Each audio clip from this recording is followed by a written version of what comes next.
Modern periodic table. The physical and chemical properties of the elements are correlated to the arrangement of electrons in their outermost shell, that is called valence shell. Modern periodic table நம்ம ஃபைனலாக உருவாக்கிட்டோம். இந்த modern periodic table எப்படி இருக்கும் அப்படிங்கிறத பற்றி இனிமேல் பார்க்க போகிறோம். The physical and chemical properties of the elements are correlated to the arrangement of electrons in their outermost shell. Already periodic லாவை எப்படி உருவாக்குனாங்கிறத நம்ம பார்த்துட்டோம். ஒரு எலமெண்ட்ஸோட ஃபிசிக்கல் அண்டு கெமிக்கல் ப்ராப்பர்ட்டிஸை பேஸ் பண்ணி ஒரு குரூப்பில் எலமெண்ட்ஸ் அரேஞ்ச் பண்ணுறதுக்கு அந்த எலமெண்ட்ஸோட அட்டாமிக் நம்பரை எடுத்துக்கணும். இந்த அட்டாமிக் நம்பர் எதை பேஸ் பண்ணியிருக்குன்னா number of electron present in the element. அந்த எலமெண்ட்டில் அந்த எலக்ட்ரான்ஸ் எங்கே ப்ரெசண்ட் ஆகிருக்கும் அப்படின்னு பார்த்தோம்னா ஆர்பிட்டால்ஸில் ப்ரெசண்ட் ஆகிருக்கும். அந்த ஆர்பிட்டாலில் அவுட்டர் மோஸ்ட் ஆர்பிட்டால் அப்படின்னா என்ன, ஆர் அவுட்டர் மோஸ்ட் ஷெல்னால் என்ன அப்படின்னா கடைசியாக இருக்கக்கூடிய ஆர்பிட்டால், அதுதான் நம்ம வேலன்ஸ் ஷெல்லுங்கிறோம். அதில் என்ன எலக்ட்ரான்ஸ் இருக்குதோ அதை பேஸ் பண்ணி அதோடய வேலன்ஸியை சொல்கிறோம். அந்த வேலன்ஸுக்கு ஈக்குவலாக அதை குரூப்பில் வந்து நம்ம அரேஞ்ச் பண்ணலாம். ஃபார் எக்ஸாம்பிள் லித்தியம், அதோட எலக்ட்ரானிக் கான்ஃபிகரேஷன் 1s2 2s1. அப்போ அவுட்டர் மோஸ்ட் எலக்ட்ரான் அப்படின்னு பார்த்தோம்னா 2s1. அப்போ இதோட வேலன்சி என்ன 1. அப்போ வேலன்சி 1ன்னா அதை எங்கே வைக்கலாம் அப்படின்னா ஃபஸ்ட்டு குரூப்பில் வைக்கலாம். இங்கே 1 இருக்கிறதுனால இதை ஃபஸ்ட்டு குரூப்பில் வைக்கலாம் அப்படின்னு சொல்கிறோம். அதே மாதிரி சோடியம், அதோட லாஸ்ட் எலக்ட்ரான்ஸ் என்னென்னா 3s1. அதோட வேலன்சி 1. அப்போ அதை ஃபஸ்ட் குரூப்பில் வைக்கலாம். ஸோ இந்த மாதிரி ஒவ்வொரு எலமெண்ட்டுக்கும் அதோட எலக்ட்ரானிக் கான்ஃபிகரேஷனை பேஸ் பண்ணி அதோட வேலன்ஸ் செல்லில் எத்தனை எலக்ட்ரான்ஸ் இருக்கோ அந்த வேலன்ஸியை பேஸ் பண்ணி அதை குரூப்பில் நம்ம அரேஞ்ச் பண்ணலாம். ஸோ இந்த மாடர்ன் பீரியாடிக் டேபிளை நம்ம எப்படி உருவாக்கியிருக்கோம் அப்படின்னா எலமெண்ட்ஸ் இருக்கக்கூடிய வேலன்ஸ் எலக்ட்ரானை பேஸ் பண்ணி குரூப் வைஸாக நம்ம அரேஞ்ச் பண்ணியிருக்கிறோம். Different elements having similar outer shell electronic configuration possess similar properties. Different elementsக்கு similar outer shell electronic configuration இருக்கலாம்னு பார்த்தோம். ஆல்ரெடி நம்ம பார்த்தது லித்தியம், சோடியம், இது ரெண்டுக்குமே என்ன இருந்துச்சுன்னா எலக்ட்ரானிக் கான்ஃபிகரேஷன் அவுட்டர் ஷெல்லில் வந்து S1ல் முடிஞ்சிருந்துச்சு.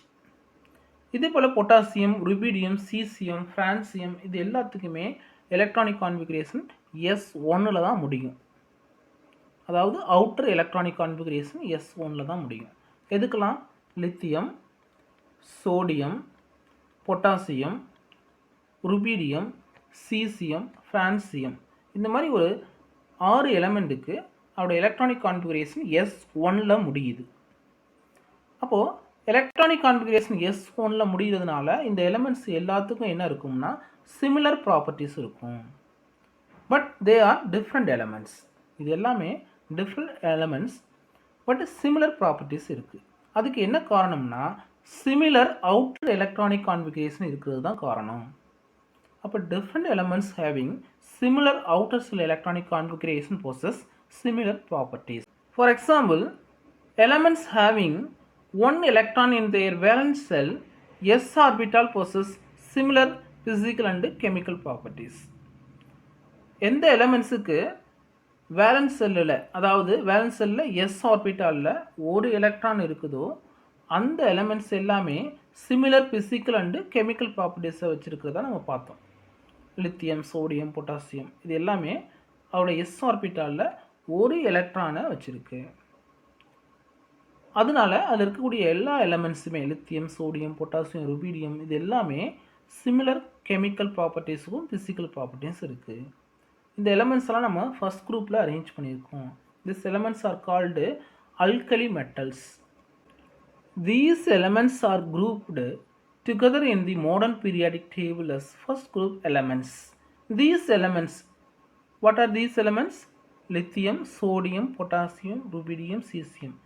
இந்த elements எல்லாமே சேர்ந்து are grouped together in the modern periodic table as first group elements. இந்த எலமெண்ட்ஸ் எல்லாமே சேர்ந்து மாடர்ன் பீரியாடிக் டேபிளில் ஃபர்ஸ்ட் குரூப் எலமெண்ட்ஸாக இருக்குது. Similarly, all the elements are arranged in the modern periodic table which contain 18 vertical columns and 7 horizontal rows. இந்த first group எலமெண்ட்ஸை lithium, sodium, potassium, rubidium, caesium, ஃப்ரான்சியத்தை நாம் எப்படி ஃபர்ஸ்ட் குரூப் எலமெண்ட்ஸாக அரேஞ்ச் பண்ணமோ அதே போல் மற்ற எலமெண்ட்ஸ் டோட்டலாக 118 எலமெண்ட்ஸ் இருக்குது. இந்த மாதிரி அதர் எலமெண்ட்ஸையும் நம்ம ஒவ்வொரு குரூப்பாக அரேஞ்ச் பண்ணுறோம்.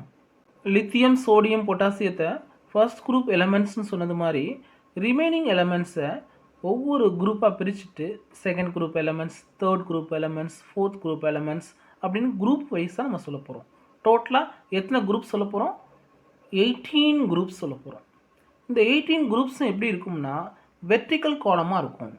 இது ஃபர்ஸ்ட் குரூப், இது second group, then third group, fourth group, fifth group அப்படின்னு குரூப் வைஸாக நம்ம அரேஞ்ச் பண்ண போகிறோம். இந்த குரூப்ஸ் எல்லாமே வெர்டிக்கல் காலமாக இருக்கும். டோட்டலாக எத்தனை வெர்டிக்கல் குரூப்ஸ் இருக்கும்? 18 குரூப்ஸ் இருக்கும். And 7 horizontal rose. பீரியாடிக் டேபிளில் எப்படி நம்ம காலம்ஸ் போட்டோமோ அதே மாதிரி ரோஸ் போட போகிறோம். இது first row, second row, third row, இந்த மாதிரி ஒரு 7 ரோஸை இந்த சைடு போட போகிறோம். இந்த ஒவ்வொரு ரோவும் நம்ம என்னென்னு சொல்ல போகிறோம்னா பீரியட்ஸ்ன்னு சொல்ல போகிறோம். ஓகேயா? இந்த ஒவ்வொரு காலம் 18 காலம் இருக்குது பார்த்தீங்களா, அதை நம்ம குரூப்னு சொல்கிறோம். The vertical columns are called groups and the horizontal rows are called periods. 18 vertical columns இருக்குன்னு சொல்லியிருக்கிறோம். மேலேருந்து கீழே வரக்கூடியது இது நம்ம குரூப்ஸ்ன்னு சொல்கிறோம். இதில் டோட்டலாக 18 இருக்கும். ஹரிசாண்டலாக இருக்கக்கூடியது ஒன்லி 7 இருக்கும். இந்த 7 நம்ம பீரியட்ஸ் சொல்கிறோம். Groups R numbered 1 to 18 in accordance with the IUPAC recommendation, which replaces the old numbering scheme 1A to 7A, then 1B to 7B and 8th. Already நம்ம ஓல்டு கான்செப்டில் இந்த பீரியாடிக் டேபிளை உருவாக்கும் போது நம்ம 1A, 2A, 3A அப்படின்னு 7A வரைக்கும் arrange பண்ணியிருந்தோம். அப்புறம் 1B, 2B, 3B அப்படின்னு 7B வரைக்கும் அரேஞ்ச் பண்ணியிருந்தோம். அது மட்டும் இல்லாமல் 8th ஒரு குரூப்பாக அரேஞ்ச் பண்ணியிருந்தோம். இந்த ரோமன் லெட்டர்ஸ் எல்லாத்தையும் நம்ம இப்போ ரீப்ளேஸ் பண்ணிவிட்டு ஐயூபிஎஸ்சியோட ரெக்கமெண்டேஷனில் நம்பரிங் சிஸ்டத்தை கொடுக்க போகிறோம். ரோமன் லெட்டர்ஸ்க்கு பதிலாக நம்பரிங் சிஸ்டம் 1 to 18 கொடுக்க போகிறோம். Each period starts with the element having general outer electronic configuration NS1 and ends with NS2 NP6. ஒவ்வொரு பீரியடையும் எடுத்தோம்னா, அதாவது ஹரிசாண்டலாக இருக்கக்கூடியது நம்ம பீரியட்னு சொன்னோம். அப்போது இந்த ஒவ்வொரு பீரியடையும் நம்ம எடுக்கும்போது, ஃபார் எக்ஸாம்பிள் ஃபஸ்ட் பீரியட் எடுத்தோம்னா அதோட எலக்ட்ரானிக் கான்ஃபிகரேஷன் வந்து என்னவாக இருக்கும்னா NS1 இருக்கும்.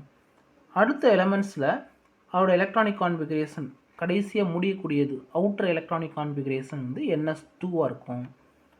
தென் NP1, NP2, NP3, இந்த மாதிரி NP4, NP5, NP6 இந்த மாதிரி முடியும்.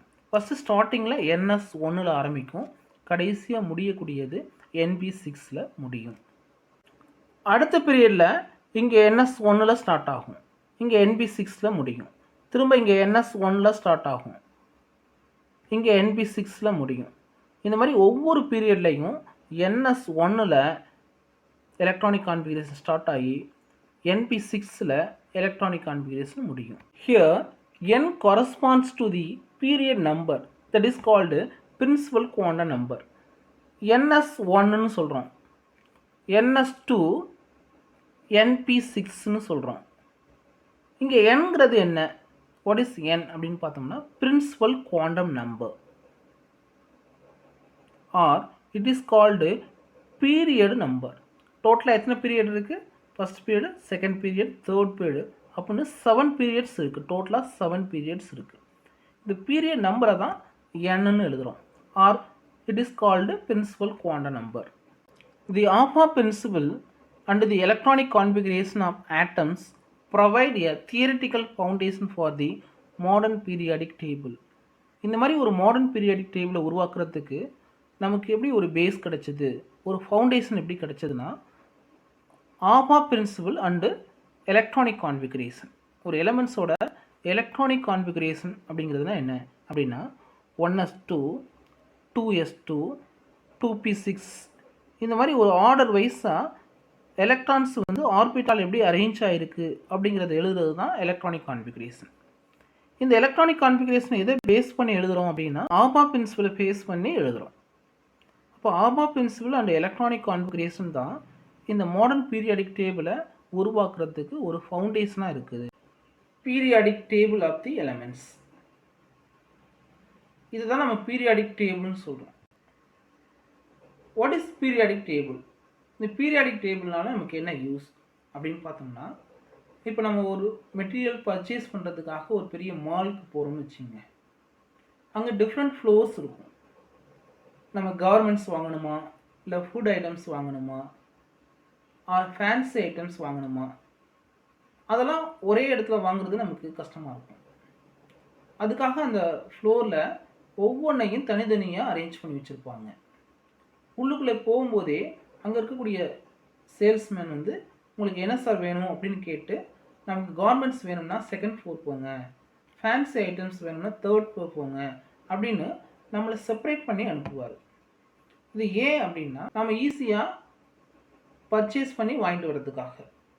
அதே போல் இந்த எலமெண்ட்ஸ் 118 எலமெண்ட்ஸ் இருக்குது. ஒவ்வொரு எலமெண்ட்ஸையும் படிக்கிறது ரொம்ப கஷ்டமான விஷயமா இருந்தாலும், அதை புரிஞ்சிக்கிறது கஷ்டமான விஷயமா இருந்தாலும், இதை பீரியாடிக் டேபிளில் ஒரு குரூப் வைஸாக பீரியட் வைஸாக அரேஞ்ச் பண்ணி வச்சிட்டோம்னா நம்ம அதை ஈஸியாக ஸ்டடி பண்ணலாம்.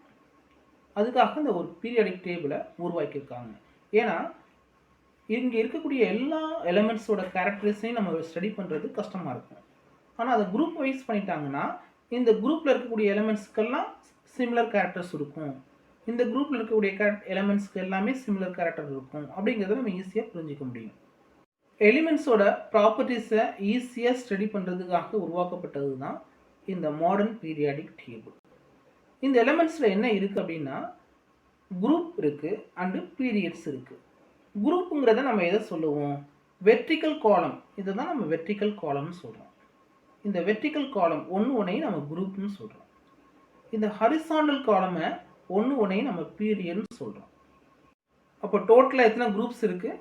18 குரூப்ஸ். 1 2 3 4 5 6 7 8 9 10 11 12 13 14 15 16 17 and 18. டோட்டலாக 18 குரூப்ஸ் இருக்குது. பீரியட்ஸ் எப்படி இருக்குன்னு பாருங்கள். 1 2 3 4 5 6 and 7. டோட்டலாக 7 பீரியட்ஸ் இருக்குது.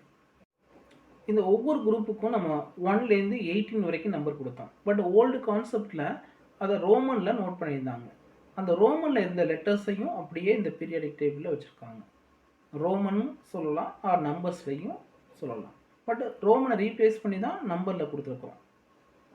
வேலன்ஸ் செல்லில் எலக்ட்ரானிக் கான்ஃபிகரேஷன் பார்த்தீங்கன்னா இந்த ஃபர்ஸ்ட் குரூப் எலமெண்ட்ஸ் எல்லாத்தையுமே S1ன்னு முடியும், செகண்ட் குரூப்பில் S2ன்னு முடியும். இங்கே P1, ஹியர் P1, இங்கே P2, P3, P4, P5, P6. அப்போது NS1ல் ஸ்டார்ட் பண்ணி NP6ல் முடியுது. எலக்ட்ரானிக் கான்ஃபிகரேஷன் வேலன்ஸ் செல்லில் NS1ல் ஸ்டார்ட் ஆகி NP6ல் முடியும். தென் பீரியடுன்னு சொல்லும்போது ஹரிசாண்டல் லைனை பீரியட்னு சொல்கிறோம். 1லேருந்து 7 வரைக்கும் அது பீரியட் இருக்கும். இந்த நம்பர்ஸை தான் நம்ம பீரியட் நம்பர் சொல்கிறோம். 1 2 3 4 5 6 7. இதை நம்ம பீரியட் நம்பர்னு சொல்லலாம், ஆர் பிரின்சிபல் குவாண்டம் நம்பர். இப்போது ஒவ்வொரு குரூப்லேயும் இருக்கக்கூடிய எலமெண்ட்ஸுக்கு same physical and chemical properties இருக்கும். ஃபார் எக்ஸாம்பிள் இந்த குரூப் எலமெண்ட்ஸ் எல்லாத்துக்கும் ஒரே கேரக்டர்ஸ் இருக்கும். அதனால இதை நோபல் கேஸஸ்ன்னு சொல்கிறோம். அனதர் ஒன், இந்த எலமெண்ட்ஸ் எல்லாத்துக்குமே சேம் கேரக்டர்ஸ் இருக்கும். இதை நம்ம ஹாலஜன்ஸ் சொல்கிறோம். இந்த மாதிரி ஒவ்வொரு குரூப்லையும் சிமிலர் ப்ராப்பர்ட்டிஸ் இருக்கக்கூடிய எலமெண்ட்ஸை அரேஞ்ச் பண்ணியிருக்கிறோம். இதன் மூலமாக ஒவ்வொரு எலமெண்ட்ஸோட கேரக்டர்ஸை ஈஸியாக ஸ்டடி பண்ண முடியும். அல்கலி மெட்டல் ஃபர்ஸ்ட் குரூப் எலமெண்ட்ஸோட எலக்ட்ரானிக் கான்ஃபிகரேஷன் பார்க்கும்போது NS1ல் முடியும். ஃபர்ஸ்ட் குரூப்பில் என்னென்ன எலமெண்ட்ஸ் இருக்குது அப்படின்னு பார்த்தோம்னா லித்தியம், சோடியம், பொட்டாசியம், ருபீடியம். இந்த எலமெண்ட்ஸோட அட்டாமிக் நம்பர் இங்கே கொடுத்துருக்கு. அதோட எலக்ட்ரானிக் கான்ஃபிகரேஷன் 1s2, 2s1. அந்த எலமெண்ட்ஸோட வேலன்ஸ் செல்லில் அவுட்டர் மோஸ்ட் ஆர்பிட்டாலில் எத்தனை எலக்ட்ரான்ஸ் இருக்குங்கிறத இங்கே கொடுத்துருக்கு. இது எல்லாத்துலேயுமே லாஸ்ட்டில் ஒரு எலக்ட்ரான்ஸ் இருக்கிறதுனால எல்லா ஆர்பிட்டாலையுமே லாஸ்ட்டில் ஒரு எலக்ட்ரான்ஸ் தான் இருக்கும். அந்த ஒரு எலக்ட்ரான்ஸ் இருக்கிறதுனால இது ஃபர்ஸ்ட் குரூப் எலமெண்ட்ஸில் இருக்குது.